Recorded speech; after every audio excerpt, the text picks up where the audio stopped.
పడుకొని తల్లి పాలు ఇచ్చేటప్పుడు తీసుకోవాల్సిన జాగ్రత్తల గురించి ఏమైనా ఇస్తారు? పడుకోబెట్టి పాలు ఇవ్వడం అన్నది ఫస్ట్ 2-3 మంత్స్ వరకు మేము సజెస్ట్ చేయమండి.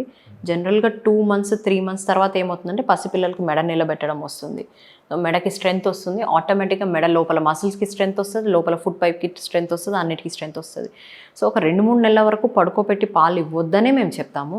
వీలైతే ఫీడింగ్ చేయరు, లేకపోతే మరీ మీరు బెడ్ మీదే ఇవ్వాలన్నట్టుకుంటే బెడ్లో కొంచెం స్లాంట్ పొజిషన్లో తీసుకొని బేబీని ఇట్లా పడుకున్నట్టే వేసుకొని ఇలా బేబీని పడుకోబెట్టి ఫీడింగ్ ఇవ్వచ్చు.